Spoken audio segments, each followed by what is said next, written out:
This is the Reds POSTCAST, your instant game reaction for the Cincinnati Reds. Part of the Locked On Podcast Network, your team every day.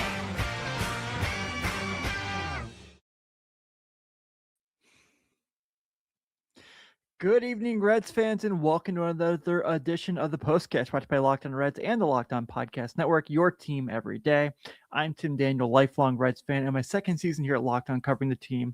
I want to thank you for spending some time with me as we discuss the Cincinnati Reds once again finding a way to lose to the Milwaukee Brewers 5-3. On tonight's show, we're going to talk about the fact that this team needs to stop bunting.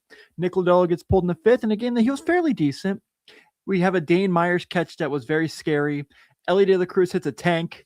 And once again, the Reds find a way to beat themselves because that's what they do. All right, let's start with the turning point, shall we? Time to reveal where the game was won or lost. It's the turning point. So, obviously, I know people are going to be like, Tim, you're obviously going to say when Joey Ortiz hits his second homer of the year to put the Brewers ahead, right? Nope. You knew this game was over when Bryce Terang hit that homer in the bottom of the seventh to tie it up. Because that's what the Reds do. They will always find ways to beat themselves, or they'll always find ways to lose to the Milwaukee Brewers. At this point, it's just science. There's no getting around it. There's no saying, like, they can find a way one day. Nope. Don't count on them winning any of these games in the series. Just don't. They will never find a way to beat this team. It just is what it is. And the sooner you accept that, the sooner you can enjoy it the rest of the way. Because it's just, it's at this point, it's comedic. All right, let's do it. So it's comedic at this point because it's just that they find a way to like lose these games. Like tonight, they're up 3-0. They need to find a way to win that game. They need to find a way to hold on to that one. And they can't. They just can't. And there's a lot of contributions to it, right? I mean, Lodolo only goes 5 because he just put too many pitches on himself. Chase Petty, probably not ready to pitch in that situation yet, but what other options do you have there? Sam Moll is going to get charged with a loss when it wasn't his fault. I mean, we all know I'm pretty high on TJ Antone. TJ Antone's the reason, the pitcher that gave that homer up that puts the Brewers ahead. I don't know. It's just one of these things where they just can't win these games and they put themselves in situations where they should put it away and they can't. Do you remember last year there was that game? They were up like 9-1 on the Brewers and they lost. I don't know. It's frustrating. It's just really disappointing because you know that they just will always find a way to get in their own way. This is a game that they should have won. This is a game that they had every opportunity to win. This is a game that it was right in front of them. They get off to a big lead. Oh, I shouldn't say a big lead. 3-0 is not necessarily a big lead. But, after 5 innings, you're up 3-0. Find a way. If you have a good bullpen, you win that game. We obviously know they don't. Aaron Ashby picks up his 11th win of the year out of the pen. That's insane. Sam Moll loses again. He's got 6 losses on the year. I don't care about pitcher wins and losses, but that's pretty telling. Trevor McGill, we know how the Brewers bullpen goes, man. They're just really, really good. If they get to the 8th and 9th inning and it's a tie game or the Brewers have the lead, you're not winning. You're losing the game, and you're going to – so that's what makes this game a little bit more frustrating, is that they just found a way to beat themselves, and they found a way to be really disappointing. But such is life. Reds lose to the Brewers. I come on here. I talk about it. And we all vent and get really frustrated about it, and then we all move on, right? That is what it is. But hey, we do have to give one Locked On player of the game tonight, right? This is the Locked On Player of the Game. How about leadoff hitter? You heard me right. Elly De La Cruz with his 2-run homer to put the Reds up 3-0. Obviously, the lead doesn't hold, but Elly needed a homer. He really needed one, and that's just one of these games where that was a tank job, first off. I like that they DH'd him today. Just didn't put a whole lot of pressure on his legs. I like that. I like the leadoff spot for him because you want to give your best player as many at-bats as possible. I know. Someone's going to come in here and be like, well, he struck out to end the game. Don't care. Don't care. Strikeouts are strikeouts. Strikeouts are strikeouts. Everyone strikes out. Look at tonight. You don't blame Elly for 2 strikeouts? They struck out 10 times as a team. What can you do? You know, if he doesn't hit that homer, they're not in the game. So, got to give credit there. I don't know. It just, they had 9 hits tonight. They only had 1 walk tonight, though. That's the part that's disappointing. And it was JJ Bleday, who has not had a good June.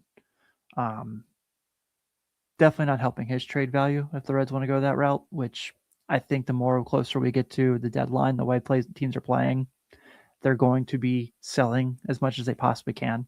I don't know. It's just one of these things where I don't know how they will always find a way to beat themselves. And I'm going to say one more thing before we go to break. It's time to call up Hector Rodriguez. Do I think he's ready for the majors? Probably not. But let's see if he can handle big league pitching, because we know for sure that TJ Friedl cannot. That strikeout where he just watched the curveball go in, just drop in the strike zone. TJ Friedl has a 497 OPS. You know how low that is compared to everyone else in the team? The second lowest of people who are in the lineup today is Matt McClain is Noé Marte with a 623. And after that, it's Matt McClain with a 647. The difference is Matt McClain has been with the big league roster the whole year, where Marte and Friedl obviously spent time in Louisville. And even when Friedl was in Louisville, like, his numbers look fine, but he was still striking out a lot.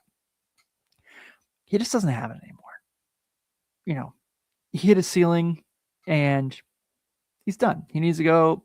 The Reds need to move on. He needs to go play for like the Miami Marlins or the Colorado Rockies, play on some, and actually the Marlins won't even take him right now because they're actually pretty darn good. So the Rockies, go play with the Rockies or something and see if he can find his swing again, but we shall see. Speaking of center field, Dane Myers tonight laid it out, and I thought that was an unbelievable catch, but it may have cost the Reds as well. Let's talk about that right after this.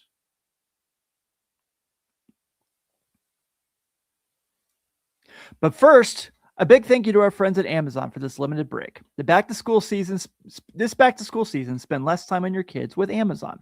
Spend less on your kids with Amazon. I'm on a roll. I look like the Reds right now. We all know how crazy the back to school shopping experience can be. It starts with a few items on the list, then suddenly you're shopping for supplies, clothes, lunch gear, tech, and about 10 other things you didn't see coming.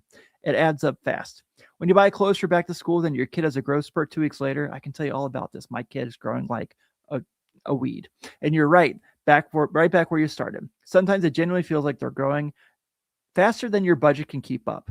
When your kid's definition of need for back to school shopping is a lot different than your definition of need, somehow the list keeps getting bigger and longer every time they look at it. Explaining the need versus want conundrum this time of year has just become an annual part of the process. When you start shopping for a few back-to-school essentials and realize how quickly the list grows, supplies, clothes, lunch gear, headphones, it just keeps going. That's why finding low prices in all things you need makes such a big difference this time of year. So remember, with Amazon's low back-to-school prices, just spend less on your kids, because every dollar you don't spend on them is a dollar you haven't spent on them. Spend back to school at Amazon and spend less on your kids. Want to go ahead and once again and say thank you to our everydayers as well for spending some time with me. And there's just another immensely disappointing game here. The Reds, we got to go for obviously another disappointing day. But hey, if you are an everydayer and you are hanging out with us, please feel free to stop by and join the Everydayer Club. We have some Brewers fans in the house who are actually really nice. So thank you guys. I appreciate it. Kudos on your win. You guys own us. I don't understand it, but we'll never find a way to beat you. But I'm sure you could join the Everydayer Club as well and get your Locked On Brewers as well and check that show out, because it's really, really good, actually. Those guys do a great job over at Locked On Brewers. But it's $5 a month or $50 a year. Right now, we're offering 7-day free trials as well. You get access to ad-free episodes of all your favorite Locked On shows. And also, you get to our Discord chat where we're all in there for all of our hosts talking ball with all of you. So Dane Myers tonight made an unbelievable catch, but it may have cost him as well. That was crazy scary. man, like you never want to see his head bounce the way it did. He's coming out there holding his wrist. They bring the card out. None of that's good. And it's really sad to see because he gets the first RBI of the game. He gets that hit. That was really, really nice to see him get that, because I know, obviously, like we said, last week was not his best week. And he goes and makes that catch. That catch is unbelievable. That's a web gem. If we still had web gems, that's a web gem. Just what it costs the team is what's really disappointing. Like, I'm not saying don't make the catch by any stretch of the matter. Like, make the catch, because that was an unbelievable play. But now the Reds are probably looking at a situation where they're going to have to go pick up some like Connor Joe like outfielder again, because they don't have enough guys. And I don't know how many more at-bats they can give TJ Friedl and feel comfortable with it. But hopefully everything goes well and it's not as serious as it looked. But that was scary. Like we said, crazy catch. But hope the best and hope it's not as bad as it looked, because that was pretty scary. I want to get to Nick Lodolo here as well. I'll give him some credit as well, because he should probably be the X factor for the Reds, at least. It's time to reveal who made the biggest under-the-radar impact with today's X Factor. So Lodolo today I thought was pretty good, all things considered, but what obviously wore on him was the fact that he had 4 walks. The Reds simply cannot afford for their rotation to go 5 innings. They just can't. He had 96 pitches at the time he left the game. They bring Chase Petty and he does 43 pitches. That's pretty scary. I don't think the Reds are ever going to win games when their starter leaves after 5, and they need their starters to go a long time at this point. They need them to go 6-7 innings. And they're not getting that from those guys at all. I know Chase Burns had a bad day the other day. Still the guy I trust the most, obviously. They're getting Hunter back soon. That's going to help out quite a bit. They have Andrew Abbott still, so that's nice to see as well. But I thought Lodolo had a promising outing. I want to see him build on it. But it just stinks because they just need more from their starters. And that's the part that stinks, because their bullpen, if you have a lead when the Reds bullpen comes in and if you're the other team and you're trailing, you're like, golly gee willikers, we're going to be just fine because we're coming back on these bums. That's how this goes. But that's how we go there. That's Reds baseball in a nutshell. All right, final segment. Who fudged up? We're going backwards hat here. Uh-oh, somebody messed up, and it's time to let them know with who fudged up. Here's what I'm going to say. It's not Edwin Arroyo's fault the Brewers made a great play. It's the team's fault for making him bunt in all these situations. I'm not just talking about Edwin Arroyo's bunting. The Reds need to stop bunting in general. It just needs to stop happening. That play cost them a run. Who knows what happens there? Maybe it changes the dynamic of the game. The Reds need to quit giving outs away. And I know you can be like, Tim, the Brewers had a bunt the next inning and it was just fine. Yeah, because they're the Brewers. Brewers play fundamental baseball and they win baseball games. The Reds bunt in the stupidest times, and they cannot afford to give outs away. They cannot afford to give outs away, and they do it all the time. I don't know this, like, it's not 1990. It's not 1987. Like, bunting should not be a thing for this team, and I'm tired of it. How many times have we come on here when they've had a bunt and we're like, that went horrible? It's just so maddening, because this is a team, like we said, we know the Reds' history against the Brewers. We know who they are against the Brewers. And they give them outs. They give them outs late in games, too. I'm done with it. I'm done with the bunting. And look, I told you guys I know. I'm not going to come on here and have a lot of emotion and be frustrated. I'm frustrated tonight. And it's not the fact, like, I have no issues with the Brewers. I have all the respect in the world for their organization. And Jeff says this all the time, too. He hates playing the Brewers. He hates watching the Reds play the Brewers. So Jack says it here. Brewers bunt all the time. Ask David Hamilton has 10 bunt base hits. Yes, I agree. And that's great. The Reds can't do it. The Reds just do not have it as a skill. TJ Friedl used to do it. TJ Friedl's a pumpkin now. Like, he's flat out a cone. So I'm sorry this was not the most positive episode of the Reds Postcast, everybody. Brewers fans, thanks for hanging out in the chat and not coming here and talking mess to our everydayers. I really appreciate your franchise. I'd like to see you guys break through in the postseason because the Reds will never be there again. But is what it is. Oh, one more thing. 1 for 7 with runners in scoring position. Left 7 on base.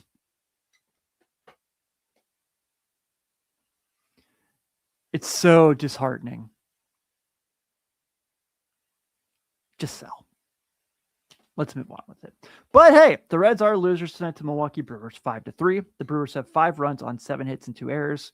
The Reds have 3 runs on 9 hits and an error. Aaron Ashby gets his 11th win of the season. He is now 11-1 with a 3.24 ERA. Sam Mull has got the loss. He is 1-6 with a 4.15. And Trevor McGill gets his 11th save of the year, bringing his ERA to 3.38. And we are back at it tomorrow at old American Family Field as Rhett Lauder takes the ball for the Reds. He is 3-5 with a 4.81 ERA. He will be going against Brandon Sproat, who is 2-4 with a 5.43. But if you remember in his last game against the Reds, he threw 6 innings of run ball and 10 strikeouts. First pitch is at 7:40. I will be on probably about this same time as well. Everyone, thank you for spending some time with me. I know it wasn't the most exciting Reds postcast by any stretch of the matter. Go Red Legs. I'll see you tomorrow.